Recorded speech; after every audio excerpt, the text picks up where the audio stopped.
பிராணாயாமம் பிரத்யாகாரம் நித்யா நித்திய விவேக விசாரம். அதாவது பிராணாயாமத்தை சரிவர கர்மயோகத்தை பின்பற்றி இதை செய்பவன் நான் அல்ல. இதை நான் செய்வது இந்த கடமை, எனக்கு இது விதிக்கப்பட்டிருக்கிற ஒரு கடமையாக தான் இருக்கிறது. எனக்கு விதிக்கப்பட்டிருக்கிற இந்த கடமையை நான் எந்த ஒரு உரிமை கொண்டாடாமல், அந்த ஒரு அகங்காரம் மமகாரம் இல்லாமல் இந்த ஒரு செயலை, இந்த ஒரு கர்மாவை, இந்த ஒரு கடமையை செய்தேன் என்றால் நான் எந்த இறைவனிடமிருந்து பிரிந்திருக்கிறோமோ அதே இறைவனை சென்று அடைவேன். அதாவது எனக்கு மோட்ச முக்தி கிடைக்கும் என்று அதை உணர்ந்து அந்த பிராணாயாமத்தை செய்தால் நிச்சயமாக அது மற்ற கடமைகளோடு செய்தால் நமக்கு மோட்சத்தை அளிக்கும் என்று சொல்றார் இந்த இடத்தில்.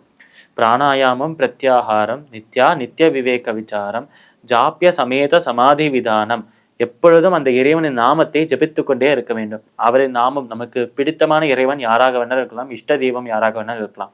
ஆனால் அந்த இறைவனின், அந்த தெய்வத்தின் நாமமானது நம்ம எப்பெல்லாம் அவர் மனதில் வைத்துக் கொள்ளணும் என்று ஆசைப்படுறோமோ அப்பெல்லாம் அந்த நாமமானது நம்ம நாக்கில், நம்மளோட நாவில் உட்காரணும்.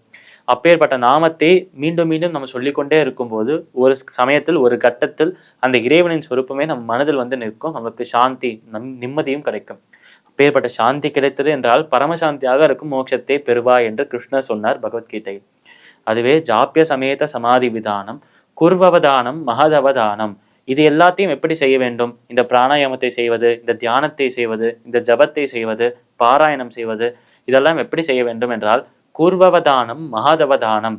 இது எல்லாத்தையுமே பார்த்து ஜாக்கிரதையாக செய்ய வேண்டும். இது எந்த விஷயத்தை செய்யும் போதும் இதை நான் தான் செய்கிறேன் என்கிற அந்த ஒரு நினைப்பு, அந்த ஒரு எண்ணம் நம்ம மனதில் ஒரு துளி கூட வரக்கூடாது. அது விட்டது என்றால் செய்பவன் நான் தான், கர்த்தா நான் தான் என்கிற அகங்காரம் விட்டது என்றால் செய்யும் அனைத்து செயல்களோட பலனும் அழிந்து போகும். அந்த ஒரு செய்யும் செயல்களான பலனான மோட்ச முக்தி நமக்கு கிட்டாமலே போய்விடும். அதனால் அந்த ஒரு அகங்காரம் என்னும் அந்த அசுரனிடமிருந்து ஜாக்கிரதையாக இருக்க வேண்டும் என்று கிருஷ்ணர் சொன்னது போலவே இந்த ஸ்லோகத்திலும் அழகாக சொல்றான். இந்த ஸ்லோகத்திற்குண்டான விளக்கம் இதுவே. இப்ப நம்ம நேற்றைய தினத்தின் நீதி கதையின் தொடர்ச்சியை காண்போம். இந்த கதை ஒரு கிராமத்தில் ஆரம்பிக்கிறது. அந்த கிராமத்தில் ஒரு பெரிய அரச மரம் இருக்காம். அந்த அரச மரத்தின் அடியில் உட்கார்ந்து ஒரு ஞானி, அந்த கிராமத்திற்கு இப்ப புதுசாக வந்திருக்கிற ஒரு சாது, ஒரு ஞானி, அந்த ஒரு மரத்தின் அடியில், மரத்தின் நிழலில் உட்கார்ந்து கொண்டு அந்த கிராமத்தில் இருக்கும் கிராமவாசிகள் அனைவருக்குமே கிருஷ்ணரின் அந்த ஒரு லீலைகளை பத்தி, கிருஷ்ணரின் லீலா சேஷ்டிடங்களை பத்தி அந்த இடத்தில் சொல்லிட்டு இருக்காராம்.